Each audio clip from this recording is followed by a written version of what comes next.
Hello, I'm Carol Talbot, the creator and founder of the Possibility Hub, taking you beyond the boundaries of who you believe yourself to be and opening to new possibilities.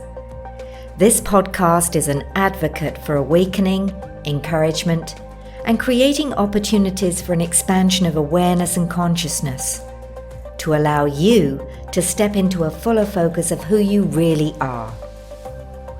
In this episode, I'm in conversation with Dr. Anita Sanchez, who I had the good fortune to meet about 12 years ago. She's a transformational leadership consultant, speaker, coach, and author of the international award-winning book, The 4 Sacred Agreements, Indigenous Wisdom for Modern Times. A member of the Transformational Leadership Council, Anita bridges Indigenous teachings with the latest science to inspire and equip women and men to enjoy meaningful, empowered lives and careers. She also guides journeys into the Amazon Rainforest with the Pachamama Alliance to support people to learn about their connection to spirit, to earth, and Indigenous people, as well as building understanding of the importance of preserving Indigenous cultures for us all.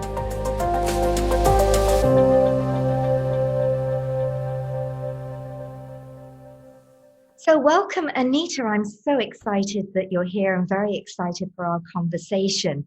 It's been a long time since I've seen you. And I know as a transformational leadership consultant, I'm curious what prompted you to write the 4 sacred gifts, Indigenous Wisdom for Modern Times, and if there was, a push, a nudge, or something that happened that said, I have to write this and I have to write this now. Yeah, indeed, there was. So, and it's delightful to see you too, to be here with you. Let's see. I'm a member of the Transformational Leadership Council with people like Marianne Williamson, John Gray, Jack Canfield, many different people, amazing people. And I was, for the first time after being a member for a few years, back in 2016, I decided that I was going to speak because it was very important for me to share the 4 gifts and what prophecy was sharing with us so that we could really, as leaders of our lives of transformation, we could really push this out in the world. So I got up, I was scared. I was so scared to be talking to these 140 members who are so well known. And it was more like a TED Talk. I had about 18 minutes and I spoke. And they laughed and they cried. I had them do a little experiential thing. And then afterwards, this is what happened. I'm sitting at lunch with a group of women, and a lot of them I know, but right to my right is a woman I don't know. She's a new member. And they were all just cheering for me, saying, this was powerful. We're going to use these gifts in our lives. And the woman on the right who's new kept at me. She just kept saying, well, what you talked about should be a book. And I kind of looked at her and go, oh, I've been working on a book. And then she said, well, no. What's the title of your book? So I gave her the title and she goes, no, that's not it. And she said, it's the 4 sacred gifts, Indigenous Wisdom for Modern. I said, but there's corporate leaders in there. There's Bishop Tutu, thought leaders. There's, and she goes, yes, the 4 sacred gifts, Indigenous Wisdom for leaders. And then I said, well, there's a lot of women. I have women from all over the world in here on these elders. Yes, the 4 sacred gifts, Indigenous Wisdom for women. And I looked at her and I said, who are you? And she said, I'm a publisher with Simon & Schuster. I'm a new member. And I said, oh. She goes, I've been texting my boss, Judith, telling her what I just heard you during your talk. I was telling her, and she said, get her, get the book, get her to sign up. And she then proceeded, I just have to finish the story. So she then proceeded to try to sell me on Simon & Schuster. And this woman, Judith, did I know Judith? I said, I really don't know the book industry. I'm a corporate consultant. I go in and do a lot of work with individuals and groups and all that. And she said, well, Judith, and she started selling me. And she said, Judith is a publisher for the Celestine Prophecy, The Secret. And she started listing all these things. And she goes, and she wants your book. So of course I had to say yes. And my procrastination. Say anything else. No, nothing else. So when people come to me and say, can you help me? How do you do this? And I was like, well, what I have found in life is, yes, you have to take action always. But what I have also found is that when you are really on purpose, when you are surrendered yourself to be and do in service, it comes to you.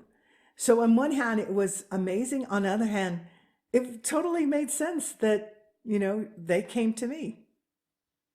Now, the book is based on the eagle hoop prophecy. Yes. Tell us what that is and the reason that you decided to base it on a prophecy. Yes. The eagle hoop prophecy. Well, for many Indigenous people, we live on paying attention to prophecy. And prophecies do not foretell the future, but they do give us a sense, not bounded by time of past, present, and future, of what may or may not occur if we do not stay in right relationship with ourselves, other two-leggeds, and all our relations. So the eagle hoop prophecy was a prophecy that I was in the presence of the actual hoop. It's a hoop with 100 eagle feathers coming down in the mid-90s. As always, I teach Indigenous youth. That's part of my volunteer work. Various things that I teach in the corporate world so that when they move into the corporate world, they're able to hold on to their values and culture sometimes in places that seem antithetical. So anyway, the eagle hoop prophecy is a prophecy that's so for this time. What it is a prophecy that came to a Mohican elder, Don Coyas, and in his sleep, he had this vision. And in the vision, there was this light that hit his forehead. And then he looked up and he saw that there was a tree. And this tree then went through all 4 seasons and then completely died. And then formed the last twig left of the tree, formed a hoop. And then the light connected the earth and the sky, and all these beams of light came down, hooking to the hoop. And right before it came, they became an eagle feather. So thus came the 100 eagle feathers. And in that, there was a voice. He felt like it was spirit. It was definitely a vision saying, do this, put the call out, because the two-leggeds have forgotten. Human beings have forgotten how to create harmony and balance. And so, as we all do, when we have a vision, we go and speak to the elders just to share. And of course, the elders told him, it was here in the United States, he went to a group, and they said, well, you must do it. And that we find is that it's easier to follow something, even if it doesn't make sense. If you know deep in your heart it is the call, then you just go forward. The how will show up. So he made the call, and 27 elders around the world, different traditions from all over the world, from Asia, Africa, all over the Americas, Europe, Australia, New Zealand, just everywhere. They came, 27, and they created the hoop. And they hung 100 eagle feathers, which is a different story about how those all came to be. And then they put 4 gifts in there for all humankind that Spirit said, use these gifts. And the promise is that you will remember how to be in right relationship with yourself, other people, the earth, all our relations. And so the 4 gifts are, because it's not a secret, we want people to use these gifts. The first is the power to forgive the unforgivable. So please put that in the ceremonial part of your heart, the power to forgive the unforgivable. The second gift is the power of healing, the gift of the power of healing. Put that in the ceremonial part of your heart. And then the third gift is the power of unity, the gift of the power of unity. Oh, we so need that. Put that in the ceremonial part of your heart. And then the fourth gift that was put in the hoop for all of us is the gift of the power of hope, hope in action. Put that in the ceremonial part of your heart. And again, the promise is use these 4 gifts and you will remember how to be in right relationship with yourself, other human beings, the whole earth. And I have been using those gifts, as you know, Carol, since the 90s. I was just going to say, because in the book you weave, you are very raw in the book to share, your most deep and personal. It must have been a cathartic experience for you to put that on paper and to be so honest. And I can see where you've also had to forgive the unforgivable, the healing, the unity, the hope. And weave that with the Indigenous elders' wisdom, as you did it so beautifully. And I was very gifted because I got to read a very early copy of the book, I think, before it was published. And it was, it really touched my heart, Anita. It really touched my heart. For you to put yourself out there like that, it was incredible. Well, I think it's very important that we did. And yes, it was. Thank you for acknowledging that. It had to be true and personal because I want people to reach in themselves and touch that which is real, that is true, that sacredness. But just because we're sacred beings doesn't mean we haven't experienced some really tough things. So for me, it was a childhood abuse for 9 years, and then the murder of my father that was race related. He was dark skinned, and so in the 60s he was murdered, mistaken for a black man. And so that lots of work, and these gifts absolutely took me further and transformed my life to where I was able to let go, not forget. I want to say something about forgiveness. Not forget. Forgiveness, people have such a so much forgiveness is needed, but they have a wrong idea what forgiveness does not mean you forget. I'll never forget the things that have happened, on all the learnings from those. Forgiveness doesn't mean you're weak or that you betrayed your own people. It doesn't mean that. What it really means is that you love yourself and all of your relations enough that you're willing to let go, forgive the other and yourself, so that you can use your energy for now and what you want to create for now in the future. And I'll tell you, I think I am more activist than ever of connecting hearts and minds all over the world. I just didn't know when I was little, when I had these dreams at age 3, that it was going to be in the corporate world and businesses who would bring me all over to connect up people. So it's important for me to let people know that this is not just a theory.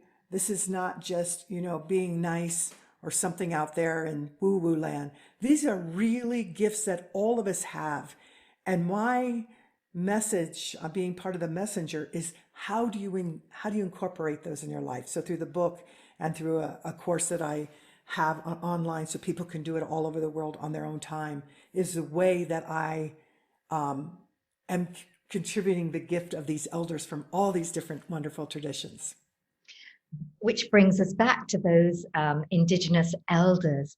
I can only imagine how inspiring it was to have the opportunity to speak with them, to meet with them. Were there certain moments in those interviews that really stand out for you? Yes. Well, I'll just start with Don Coyas, who is the initial visionary of this prophecy, and who spent his whole life with White Bison in providing healing to Indigenous people all over the US and Canada. But when I went to meet with him and to ask him to say, I'm writing this book and I would like your blessing, and I would also like to interview you. And before I could even get that out, that I'm coming to you because I want to ask, on the phone, because it was first phone before I met him in person, he said, the answer is yes. And I said, what do you mean? He goes, no, last week we met with the fire council. And I told him this woman got a hold of me and you didn't ask the questions. I said, no, I hadn't asked you yet. I just said, I really had to meet with you. And he said, yes. And they all gave you their blessing to write what you're going to write and to be a messenger, because we always knew that it would be a woman, and probably many women, who will take this further and farther than it has gone, and needs to be, because it comes from the ancestors, from spirit itself, all over the world. So that was a high point moment when that happened. It must have been such a confirmation of, this is meant to be. I meant to birth this book. I meant to bring it forward. And they wanted me to birth this book. And it's almost as if they were calling you, you were calling them, and that in the unified field, there was a beautiful meeting. Absolutely. I also know, I can only imagine how wonderful it was to meet all these people. But I do remember you telling me that, some of these Indigenous elders are very, particularly from different parts of the globe, were hard to connect with because they are not on email or internet. They're in remote parts of the world. And I remember towards the end of the book, you saying, well, and your publishers were pushing you need to publish, we have a deadline. Didn't one of the Indigenous elders come in rather late in the game and gave you such a beautiful way to finish the book or bring it all Yes. together? Yes. So what felt incomplete was it was beautiful. It came in with the prophecies, so 27 elders from all over the world. And then the ending was elders from all over the world again. So for every region, I got elders to talk about in the context of now these gifts. It was beautiful, but it still didn't feel done. And what wasn't done is that I realized is that when we talk about elders, it doesn't necessarily mean age. You can be like no one would tell the Dalai Lama that when he was a child that he wasn't an elder. He was an elder. We have elders all over the world. And so I wanted some of those young elders. And so elders rising, I call them. And so I was able to get 4 young people, several of whom were teenagers, to write their blessings, what they wanted to say in the book. And we closed with that called Elders Rising. And they happen to all not be from the US, but they happen to be at Standing Rock. And that's how my connection to then find them. And so just amazing, the beautiful things that they wrote for the book. Again, age is a thing in our heads. You can be 95, 105. You can be 10. And we are sacred beings. If we allow to come forward, if we listen with the softest part of our ear and our expanding hearts, then we will know how to be, and the doing will come from that. So that would have given, an, in the book and yourself, a real paradigm shift in terms of, as you said, the age thing. You know, how can you have that wisdom at this age? And again, thinking about how they've been brought up in a different way, in a different culture, in a different rhythm, and the wisdom that they have, which leads me round to the fact that you also lead trips, you guide journeys into the Amazon rainforest, to Ecuador with the Pachamama Alliance and meeting with the Achua tribe. And I share this because it was such a pivotal moment for me, having been to Ecuador. And I shared with you, it's a journey that still, even though it's like 11, 12 years ago, still was a pivotal, most transformational experience for me that guides me today. And I remember meeting you 11, 12 years ago. It was the start of a program with Jack Canfield. It was the very first day of a year-long program. You were on the support team, and he mentioned this trip. And there and then, at that moment, I said, I'm going on that trip. And I looked round to find you, and we immediately connected.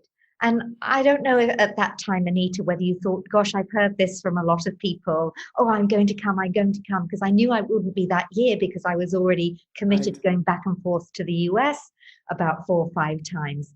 And I did go the following year. And as I said, I wasn't able to go with you. I went with Lynn and Bill Twist, with John Perkins.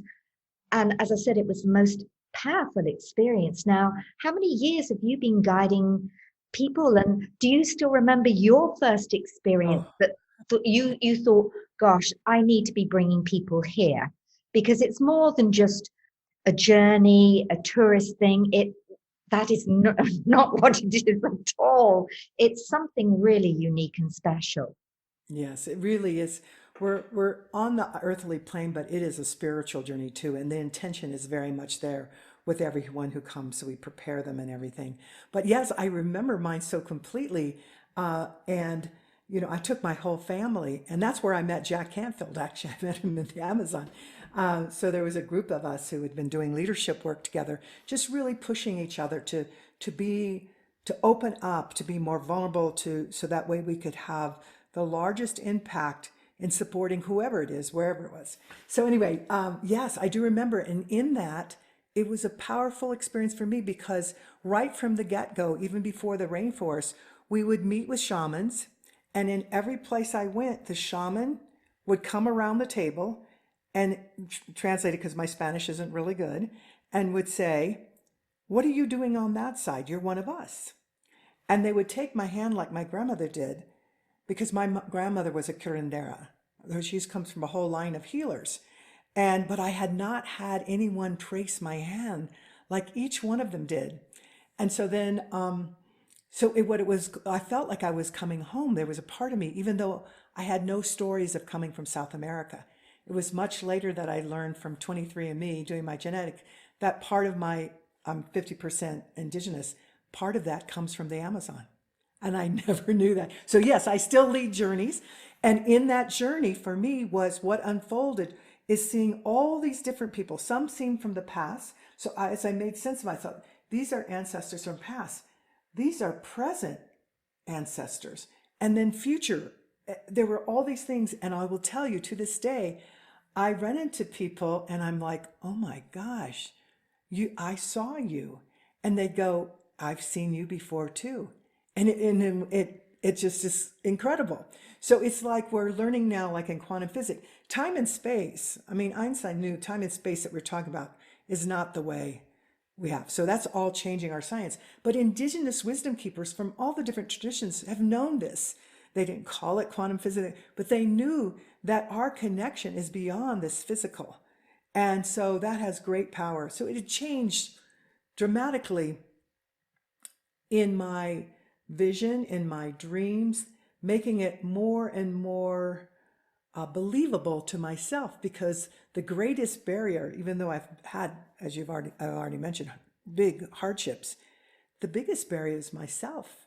And when I can get out of my own way and help other people, leaders of organizations and teams all over the world, then it's just magical what happens. But the reality is it's magical, and it's not magical at all. Of course, this is what would happen. We would be life-giving forces inside of our business, our communities, our homes, and that's what it's meant to be. Now, many people think, going to Ecuador, to South America, and going on these type of journeys, going to South America has become very, very popular in terms of experiencing plant medicine. And again, that was a part of the trip that I went on. However, I stressed there it was a part of it, and it was an important part. And that's really not the purpose of these trips. It's a part of it. And it really is to get an education from these incredible people and these very remote tribes, these very quiet people, and to learn about their wisdom and their connection with the land. Would you agree? I absolutely agree. And what happens in that space, it is inspiring to each individual then to discover their ancestry, and that our ancestors all knew each other. So even by learning from them and how they're not separate from the earth, the rainforest, they talk of themselves as being part of. Can you imagine a world where we all talked about all being relatives with each other, and that we are part of the earth rather than separate from it?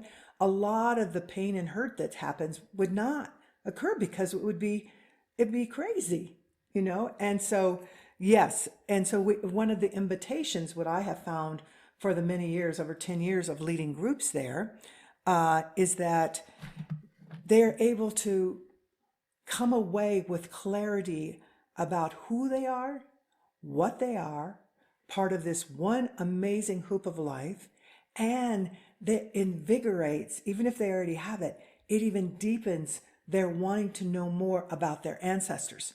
Not to get stuck in pain. Sometimes it's actually to heal past traumas and pain. But rather, there's always this wisdom that allowed us to still to be here. And then understanding that we actually are future ancestors now. We are. So we get to choose, thinking about, for us, it's 7 generations forward. It's about what I'm about to think, about to say, about to do, of benefit to not only now, but generations forward, so that I can be the kind of ancestor that ancestors before me allowed me to be here, to be fully present, and again, a life-giving force. So I just love all of it. The way my understanding of each person, I think I hold with more and more just honor, acknowledging the worthiness of dignity by just being here. None of us are alone, and we just can't waste it. We can't waste this time. I always say there's a reason that the indigenous tribes honor their ancestors, because really they're honoring other aspects of themselves. We are the great, great, great grandfather. And like you say, that helps us become the people that we are, or were. And I wanted to sort of see and get your view on this, because here we are in what I like to call the Grand Awakening or the Great Reset, in these really extraordinary times. And to a certain extent, do you believe it's also a time to reconnect with the ancestral line, or also to be discerning to now stand on our own and look at what to take from the ancestral line? And are there certain patterns and beliefs and ways of being that are no longer current, and that we need to really step into our own sovereignty? Because a lot of your work is around ancestors. So do we say thanks and no thanks and step into our sovereignty? Or do we look at what still needs to be brought forward? Okay. So there is a wisdom that's been shared with me since I was little, and I pass it on when I work with corporate leaders and stuff, which is we must always speak about what came before. Because if we do not, our skin is numb, our skin is dumb. And what that means is that if I can't say what happened before, then I operate as if this today comes out of a void. So today does not come out of some void. I'm not here out of some void.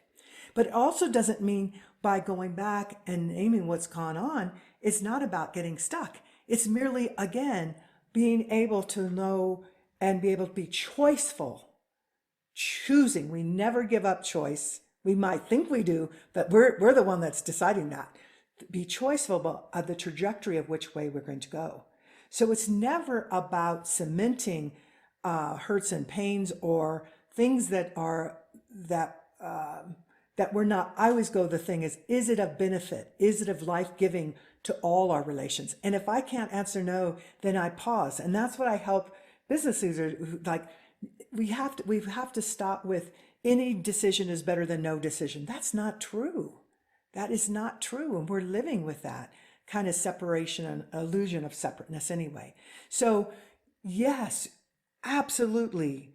And that's what these 4 gifts are about. And what I'm teaching people is that whether you're trying to co-create something new in technology, or whether you're trying to take care of being able to attract the best and brightest, or working across different cultures around the world, this is about you choosing in every moment and every breath. If I could, I think your audience will love this, is that, so what I have always been taught from my Nahua, which is Aztec, and people would know it, but it's my Nahua ancestry, is that we each get to choose to be good medicine or bad medicine. Good medicine is anyone or anything that puts into alignment the spiritual, mental, emotional, and physical. Bad medicine is anyone or anything that takes that out of alignment. So this is where discernment happens and your choice. And indeed, the prophecies and these gifts is never about an elder saying, you must do. It is an invitation for you to choose out of your own sacredness what it is for you to be and do.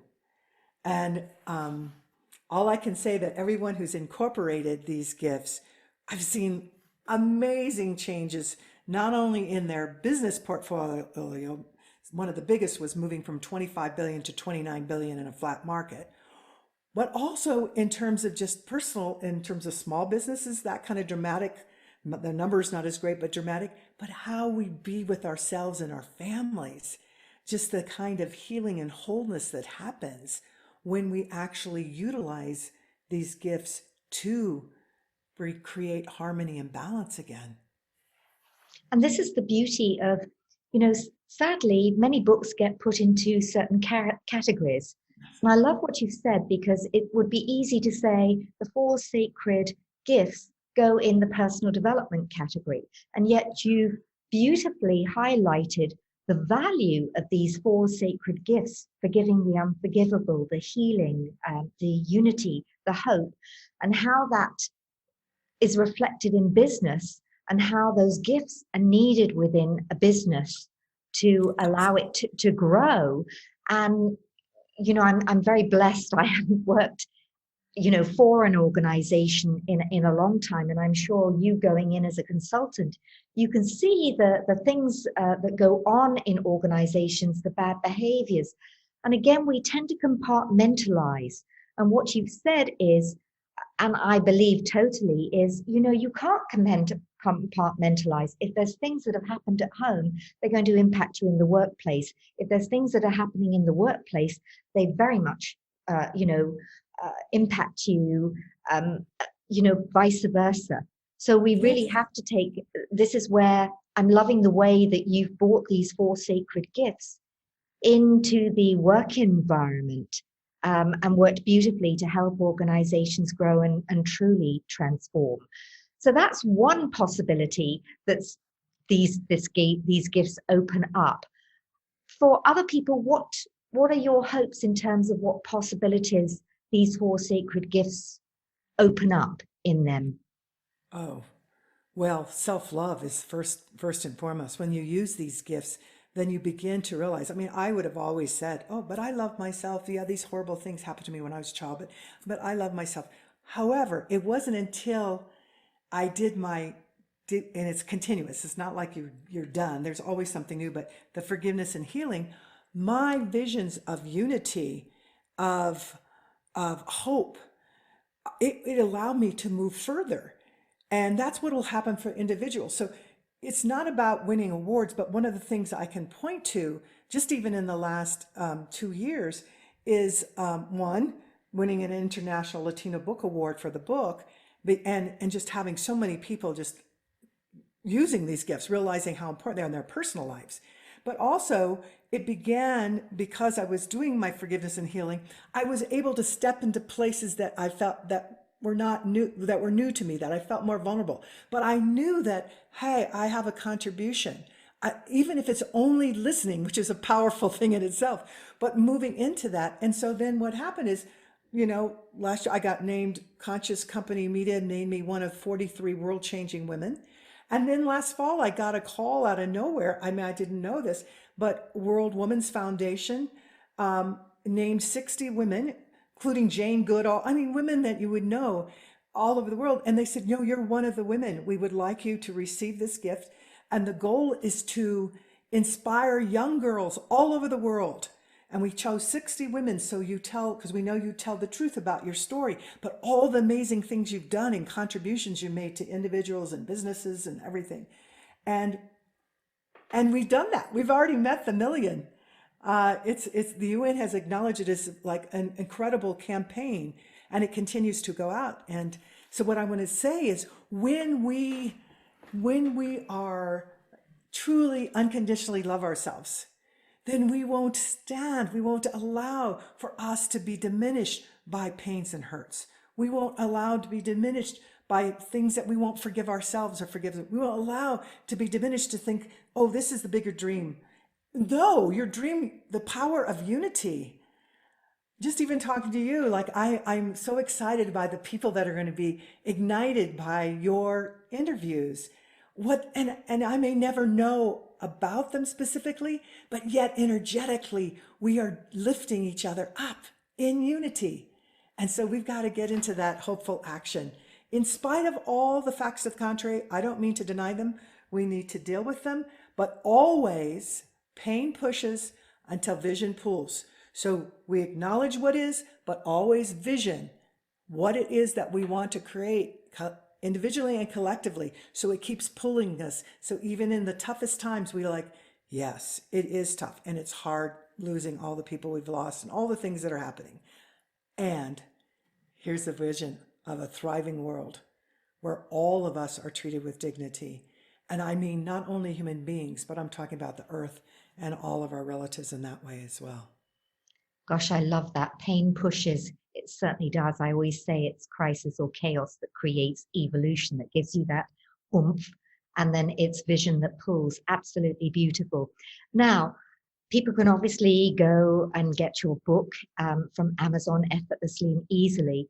what I remember you saying at the beginning of this conversation is you've got online programs, because it's all very well talking about self-love, and we all know it takes more than looking in the mirror saying, I love you, I love you, I love you, when inside your head you've got the little saboteur voice going, no, I don't, no, I don't, no, I don't. It's, easier said than done. So I'd love you to share how people can get hold of you, what to expect in these beautiful online programs that I would imagine bring these 4 sacred gifts to life, along with this Indigenous wisdom, and also hearing your voice, because as we know, words carry a certain vibration, they carry a particular energy. And, this book was destined to happen. As we said earlier, there was a sort of meeting of, we were expecting you, and everything just happened in beautiful synchronicity. So how can people find out more about the online programs, and what can they expect in those? Yes. If you go, I think easiest to remember is four sacredgifts.com. That's FOUR, sacredgifts.com. If you go there, you'll be able to see the link to purchase the book. You'll be able to learn more about the course, which has been from a number of years. I'm just not able to be in all the places I love. Of course, being in person, and I can't wait till that happens again. But online, where people can self-pace and really integrate. So every one of these gifts, there's an opening and closing talking about prophecy, and just really inviting. It's a beautiful invitation. And then there's 6 modules, the 4 gifts, beginning and end. And in each one of these, there's some video and content. There's exercises you do. And like you said, it's important to anchor these. And so it's difficult to do in a very short period. So every module has a ritual and a meditation, and it's set up in such a way that you have to go at it linearly. You can go back and forth in different ways, and it keeps track of what you've already done. But it's really what I'm already learning, and I'm just now launching it. It's actually some affiliates have just joined in. So it's just going out, and I think it'll make a real big difference. But on there, you can also go to four-sacredgifts.com, because that was where, Carol, you can download for free the song and the ebook that I have. And the song is getting played in South Africa. Some Bushmen tell me they're listening to the song in Costa Rica. I mean, I'm hearing Kyrgyzstan, all over the world. And we need that. We need that. Our minds work from images, and we're energy. And so that sound is important. So I incorporate all of that kind of wisdom, as well as with the modern science, but all that wisdom was already in with our ancestors in the different traditions. So all of that is in there. So you can find it all at four-sacredgifts.com. Oh, how wonderful. I was just saying, it's the words, the sound, the music now we've got to add. So many beautiful elements. And I'm imagining that in the next year, trips will open up again. So you'll be leading groups, I hope probably not so. this year, but next year. I am hoping. I hope so. And I strongly, strongly urge people to take a trip with the Pachamama Alliance and with Anita and your husband leading, because it really is such a transformational experience, and your connection with the elders is beautiful. We've covered so much in such a short space of time, and there's been so much wisdom there. I also love the, Indigenous or wisdom rising from the youth as well is so beautiful. Is there any last pearl of wisdom you'd like to share? I would just like, I just want to be thankful that people have come to listen, and that they put in the ceremonial part of your heart the gifts, because they're already yours. And so I just invite you to answer the call of who you are. We need you. And to remember, we're not our circumstances. You can be very poor, you can be very wealthy, you can be living in all different parts in the middle of the desert, or you can be in the lush rainforest. All of us in this hoop of life are being called at this time. And I thank you from the deepest part of my heart for answering that call. Thank you, Anita. Thank you for tuning in to this episode with my guest, Dr. Anita Sanchez. A nourishing conversation indeed. Do go to forsacredgifts.com to get hold of this treasure of a book. I highly recommend it, or sign up for Anita's online program. I'm thrilled to be sharing possibilities with you. And if you want more, then check out the link at thepossibilityhub.com. And if you feel that others can benefit from listening in, then please share, review, like or follow on Instagram, Carol K. Talbot. Remember, you're always more than you think you are.